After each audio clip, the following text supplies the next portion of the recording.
The desert sun was merciless, beating down like the judgment of heaven on the dusty wooden platform in the heart of Bitter Hollow. It was the kind of heat that made sweat feel like oil and silence hum like a threat. But the crowd wasn't silent. They jeered, they laughed, and they pointed. Up on that splintered auction block stood a young woman in chains, her wrists bound cruelly behind her back. Her name was Ko, though no one bothered to ask. She wore a faded cotton dress that clung to her frame in the heat, stained and torn at the edges. Her skin, pale and bruised in places, shimmered with sweat. Her black hair was matted to her forehead, her chin lifted in fragile defiance. But her eyes, dark, distant, were fixed on the horizon, as if she could will herself out of this hell. To start us off, the auctioneer shouted, "I got a fine piece here. Real obedient, real quiet. Look at them hands, good for scrubbing, cooking. Maybe more if you're lucky." The crowd of men hooted with savage delight. They weren't here for livestock or land. They were here for the cruel sport of owning someone, of breaking someone. To them, Ko wasn't a person. She was a thing, a body to buy, to use, to throw away. "Do I hear $50?" the auctioneer called out. 55, barked a voice from the front. 60, shouted a thick-necked man with a grin full of missing teeth. The bidding began in earnest now. The auctioneer's voice rang through the street like a drumbeat of degradation. Ko didn't flinch. Not when one man leaned in and whispered filth under his breath, not when another reached up to touch her leg before being shoved away. She had learned long ago, show no fear. Not when fear made them crueler. Her last owner had died 3 days ago, drunk, angry, and broke, and now the town was hawking her off like his mule. The law said she was property. The town treated her as such. But then the crowd fell suddenly still. A soundless ripple moved through the mob as a man stepped forward from the back, tall, broad-shouldered, dressed in worn leather and the dust of a long ride. His hat shadowed a face carved by sun and time. He looked like he belonged to the land, like the wind might change direction just to avoid him. $100, he said, calm as water. The words hung in the air like a thunderclap. The auctioneer blinked, caught off guard. "I owe $100, going once." No one answered. No one dared. In a town where most men couldn't scrape together $10 in a month, a bid of $100 was unheard of. Outrageous. Unsettling. Because the bidder wasn't just anyone. It was Silas Blackwood, a name people whispered more than they spoke. A man who hadn't set foot in town more than once or twice a year, and even then only for tools and supplies. He lived alone, worked alone, never caused trouble, but also never tolerated it. "Now wait just a damn minute," the thick-necked bidder snapped. "I was here first." Silas didn't even look at him. "Cash," he said to the auctioneer, $100, now. For the first time in hours, Ko turned her head and looked directly at the man who had spoken. His eyes met hers, not with ownership or pity, but something else entirely.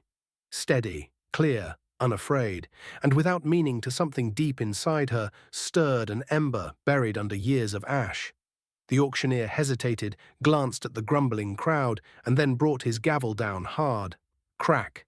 Sold to Silas Blackwood. But the town didn't cheer. They stood frozen, the air thick with tension, because deep down, every man there knew something had just shifted. The rules they thought were carved in stone about power, about who owned what, about who mattered, had just been broken, and that terrified them more than any outlaw ever could. Silas Blackwood didn't say another word as he stepped up onto the platform. The crowd parted, reluctantly, murmurs rising like a storm swell. He reached Ko's side, unlocked the chains with a key handed over by the now visibly nervous auctioneer, and carefully lowered the manacles from her wrists. Ko didn't flinch when his fingers brushed her skin. She expected roughness, cruelty. Instead, he moved with a quiet gentleness that unsettled her more than the violence she was used to. "What's your name?" he asked softly, his voice only for her. "Ko," she whispered. He gave a short nod. "I'm Silas. When we step down from here, stay close to me. Don't run. Don't look back." They descended the platform, but the crowd had begun to shift. Blocking their path was Crawford, a barrel-chested man with slicked hair, expensive boots, and a grin like a blade. He owned the largest saloon in town, several card games, and unofficially half the law.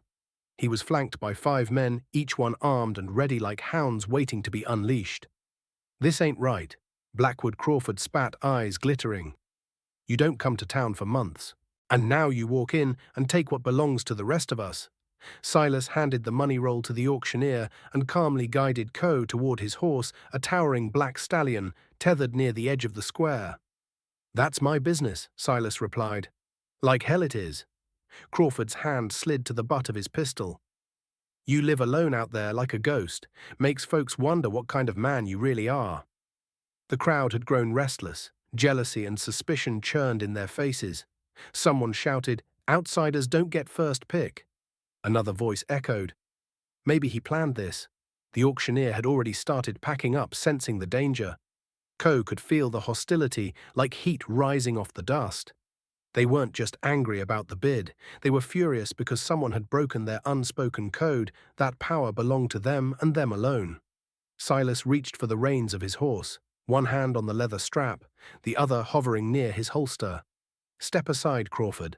It's done." "No, it ain't," Crawford growled, and his men fanned out like vultures. "How do we know that money's even real? Maybe this whole damn thing was rigged." "I say we run the auction again, just to be fair."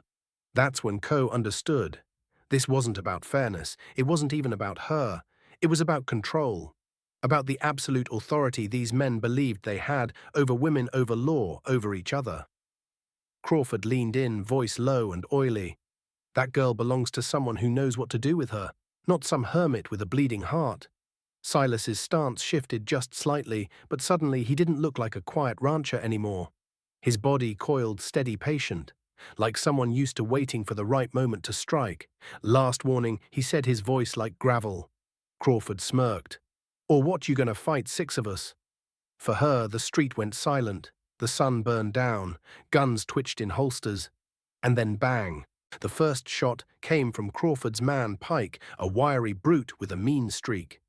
His bullet went wide, splintering the post behind Silas. But that was all Silas needed. He moved like a shadow come alive. One moment still, the next a blur. His revolver appeared in his hand as if summoned by thought. The first shot dropped Pike before he could even fire again. The second took another man in the shoulder, spinning him like a broken marionette. Coe ducked behind the horse heart, slamming against her ribs. She had never seen anyone move like that. Silas wasn't just fighting, he was surviving with brutal grace, like someone who'd lived on the edge of death and learned how to make it wait. Gunfire exploded through the street. Silas used the horse for cover shot under its neck. 2 more men fell screaming or clutching wounds, but even skill has limits. A bullet from Crawford clipped Silas's left arm. Blood bloomed across his shirt, but he didn't flinch. Didn't stop. Then came the moment that froze everything. Crawford's gun swung toward Coe. "Drop it," he snarled, "or she dies." Silas froze. The man who had risked his life to free her, wounded, outnumbered, stood there, hands just above his gun, eyes locked on Coe. For the first time, Coe saw something in his face that shattered her breath. Not fear for himself, fear for her. For a moment, time itself held its breath. Crawford's pistol was pressed against Coe's temple, his finger twitching with malice.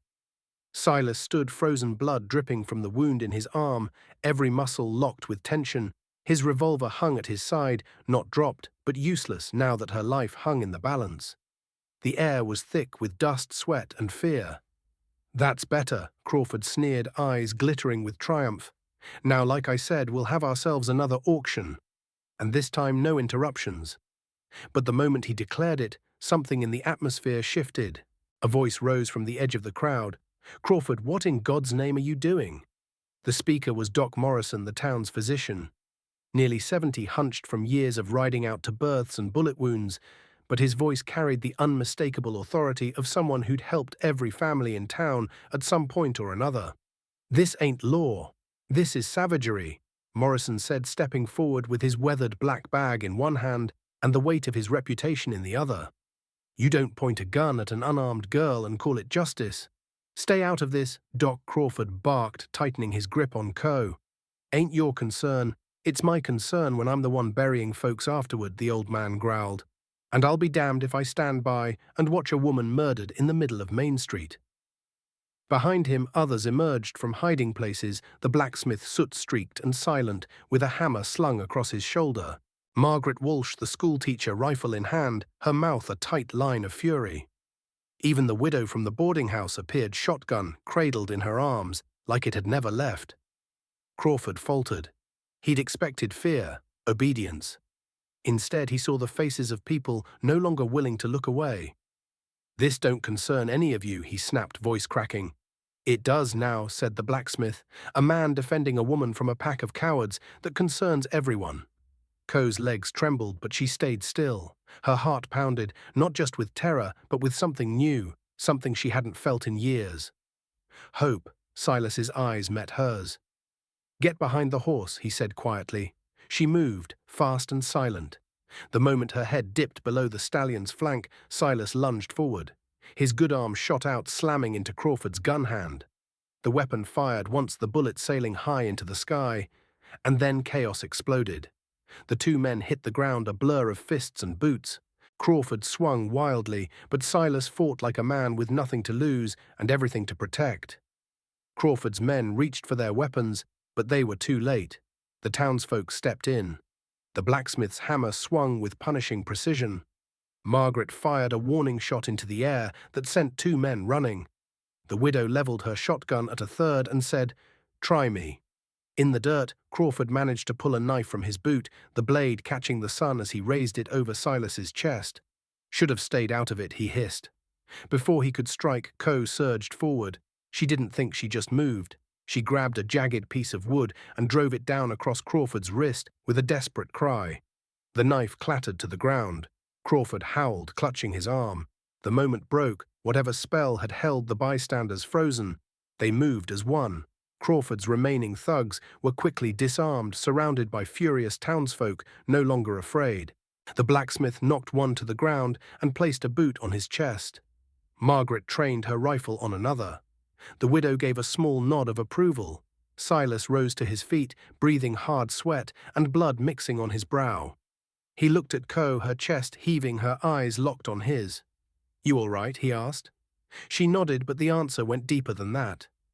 She wasn't just all right, she was awake for the first time in years. Crawford sat in the dust, glaring up at them. His voice dripped with venom. "This ain't over, girl. You think hiding behind him will save you? I'll find you. I'll take back what's mine." But the threat had lost its weight, not because Crawford didn't mean it, but because the people of Bitter Hollow had changed. They had witnessed something brave, and something inside them refused to forget it. Co had once been treated like nothing. Now the town was watching a man risk his life for her, and for the first time she believed she was worth saving. Crawford knelt in the dust, clutching his bruised wrist and glaring at Co with venom in his eyes. Around him his hired guns lay scattered, wounded, disarmed or unconscious, while the townsfolk stood tense and silent. The heat hadn't broken, but something else had. The illusion of power. Silas, still bleeding from the arm, holstered his gun and stepped forward. His voice was ragged but resolute. "The transaction's complete," he said, loud enough for all to hear. "I paid. She belongs to me now." The words cut Co like a blade. Even though she knew what he meant, knew it was a tactic to hold ground against the law, hearing them stung. Belongs.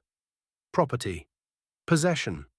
Words she had heard all her life and never once as anything but a cage.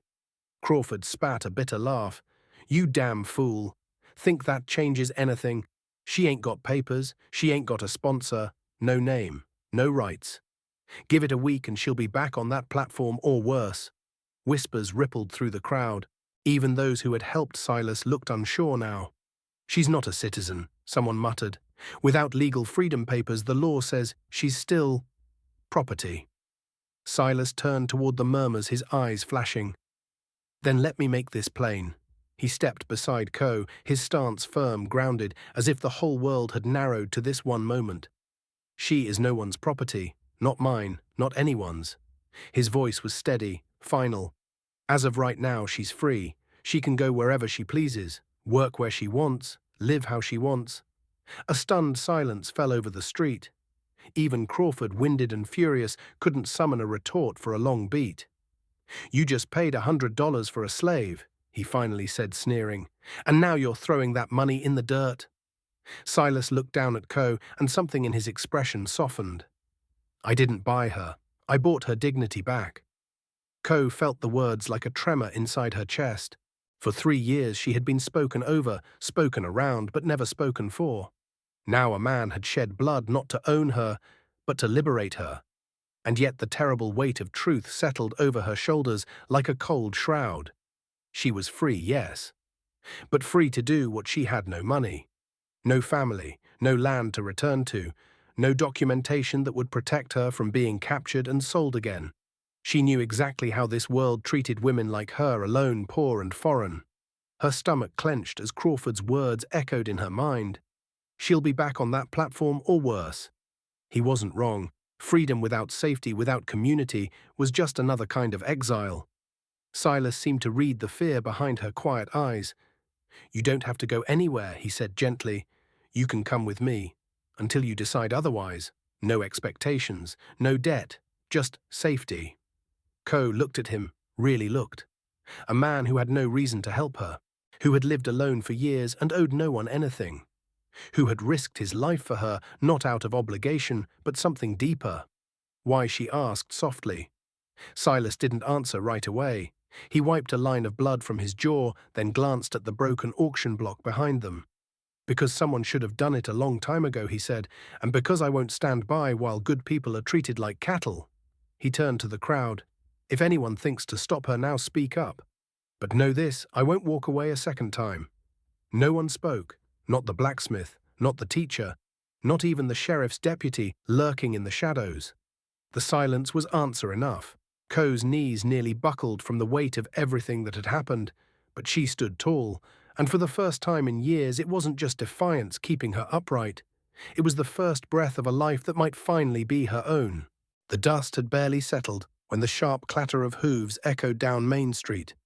Sheriff Dalton rode in with a squad of deputies, his boots gleaming, his badge polished to a blinding shine.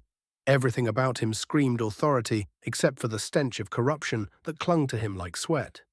Everyone in town knew Crawford might have owned the saloon, but Dalton owned the law, or what passed for it here. He dismounted slowly, eyes scanning the crowd, the wounded, the blood-spattered dirt.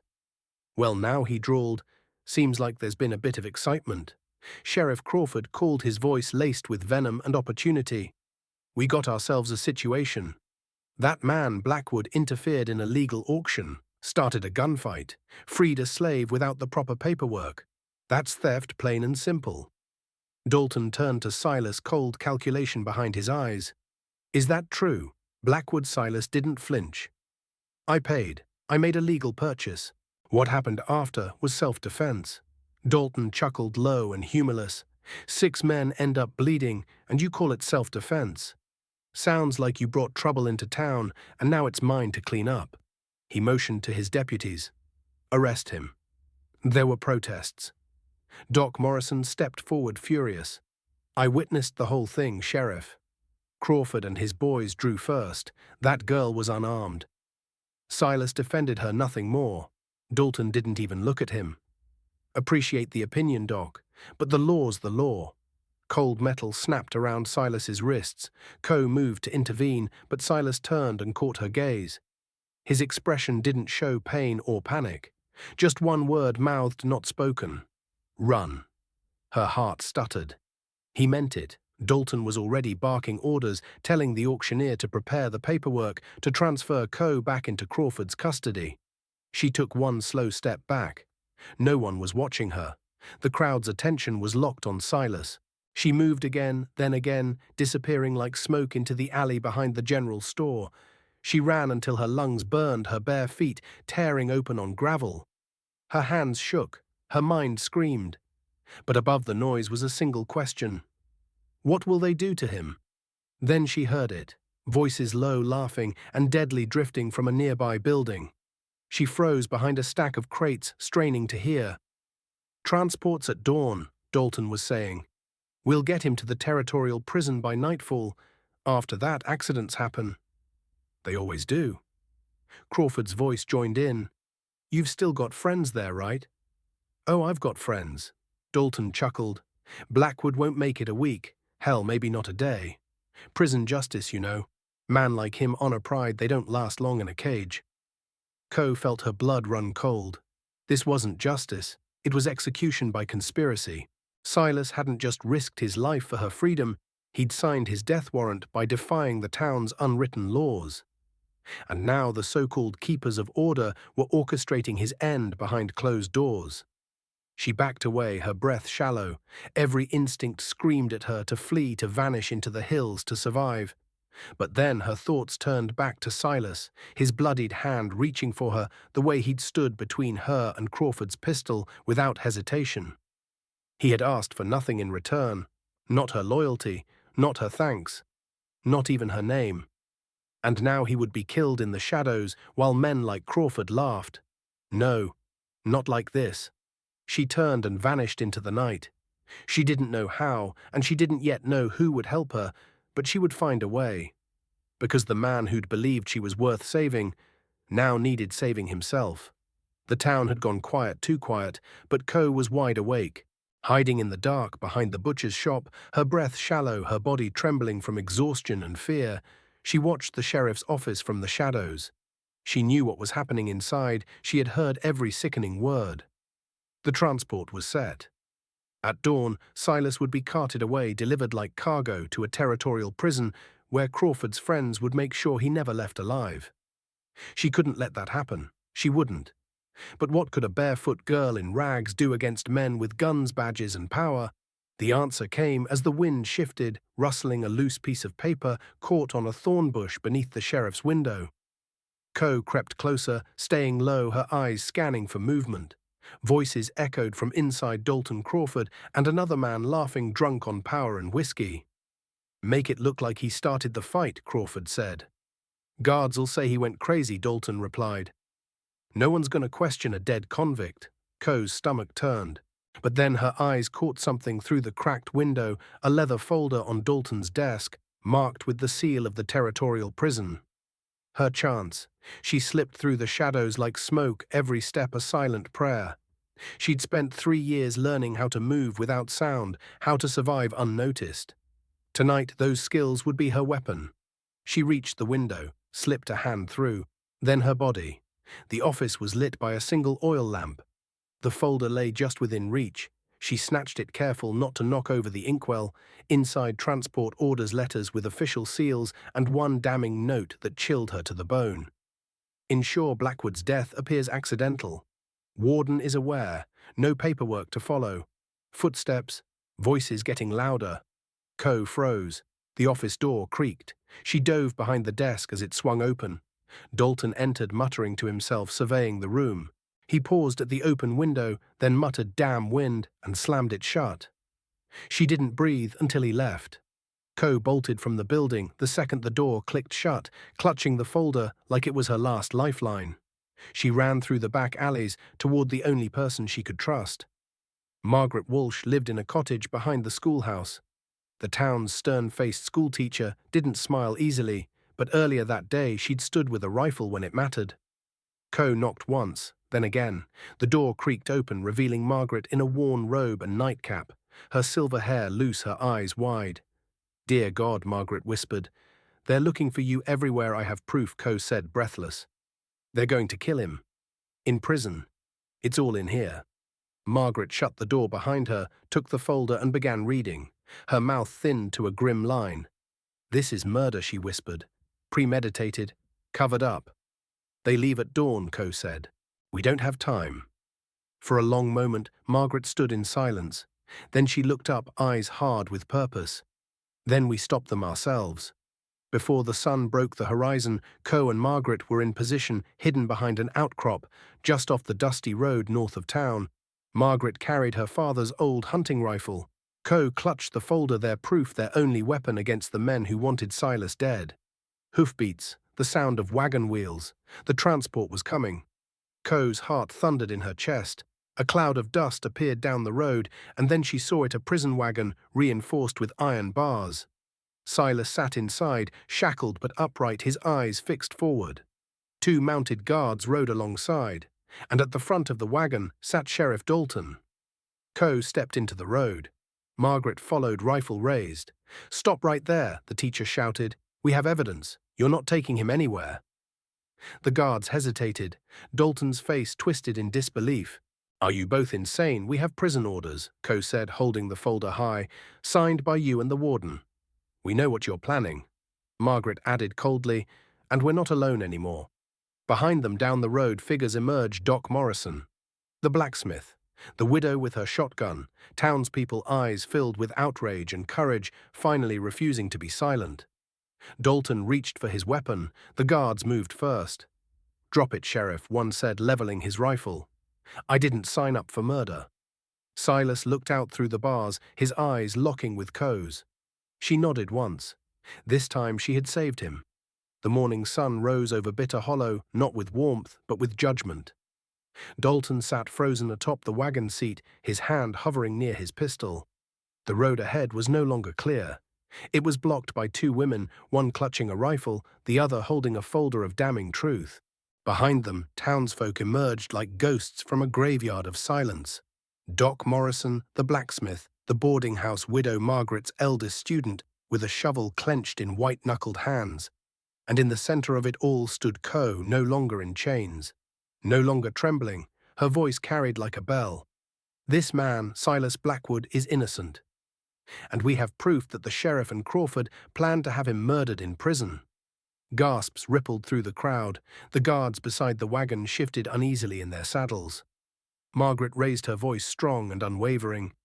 "This isn't just about Silas. This is about what we've allowed to happen in our town. How many others have disappeared into that prison with no one to speak for them?" Dalton barked. "Don't listen to them. That folder's stolen. She's a fugitive, and this man's dangerous." One of the guards dismounted, rifle still in hand, but no longer aimed at anyone. He took the folder from Coe, flipping through the pages, eyes narrowing. "These are prison orders," he said, slowly signed and sealed. "Instructions for execution disguised as routine transport." He turned to Dalton. "Did you really think no one would notice?" Dalton's face twisted with fury. "You're going to believe a girl over your own sheriff?" The second guard looked at Silas in the wagon, then back at Dalton. "You were willing to have a man killed for defending a woman's life. You're no lawman. You're a coward." Dalton lunged for his gun. Too slow. The first guard struck him hard in the jaw with the butt of his rifle. Dalton toppled from the wagon, spitting blood and curses as his badge clattered onto the dirt road. At the rear, the wagon door creaked open. Silas stepped down, free at last. He moved slowly, favoring his injured arm, but his eyes were clear like the sky after a storm. He looked at Coe first, and she gave him a quiet nod. They didn't need words. Then came a second voice, cold and slithering from behind the crowd. "You're all fools." Crawford stood at the edge of the road, surrounded by two remaining thugs, his coat dusty, his ego bruised but not broken. "You think exposing this changes anything? I built this town. You all drank at my bar, took my money, laughed at my jokes. You'll crawl back soon enough." Doc Morrison stepped forward. Not this time. Crawford reached for his holster, but he never cleared leather. The blacksmith tackled him to the ground. His men fled, dropping their guns as the crowd closed in. By noon, both Crawford and Dalton were in shackles, loaded into the very wagon, meant for Silas, escorted by the same guards they once bought off. Justice had come not from law, but from conscience. The town of Bitter Hollow stood silent as the wagon rolled away. But it wasn't the silence of fear anymore. It was the silence of reckoning. Margaret laid a hand on Coe's shoulder. "You changed something today," she whispered. Coe shook her head. "He did too," she said, glancing at Silas. "No," Margaret replied, eyes scanning the faces around them. "We all did. And it was true. Because the people had seen what silence allowed, and they had learned that courage, real courage, could be contagious. It could ripple outward, turning whispers into resistance, resistance into justice. They would remember this day not as the day a girl was sold or a man was nearly murdered, but the day a town woke up, and no one would ever sleep through injustice again." Weeks passed, then months, but Bitter Hollow was no longer the same place where Coe had once stood in chains, her name called out like cattle on a block of splintered wood. She had not returned to servitude, she had not run, she had stayed. At first there were whispers about the girl who defied Crawford, about the rancher who risked everything for a stranger, about the town that for one impossible moment chose justice over fear. But slowly the whispers became words of respect, then admiration, then change. Ko moved into the small teacher's cottage behind the schoolyard. Margaret Walsh, true to her promise, took her under wing not as a servant, but as an equal, a partner. Together they taught the children of Bitter Hollow how to read, how to question, how to imagine more than what they were born into. Ko no longer taught just language and numbers. She taught courage and hope. The schoolhouse, once a crumbling building on the edge of town, now rang with laughter each morning. And just beyond it, where the auction block had once stood in the center of the square, a new space had taken its place, a garden. Not planted in silence, but in defiance. It had been Ko's idea. At first it was just wildflowers, yellow yarrow blue flax crimson poppies. Children helped plant them, giggling as they buried seeds where the gavel had once fallen. Later they added a bench, a few books, and a wooden sign that read, "Here no one is sold. Only hearts are grown." Visitors came from other towns to see the garden. Some scoffed, others stayed, but all of them felt it, the shift in the air, the quiet insistence that this place was different now.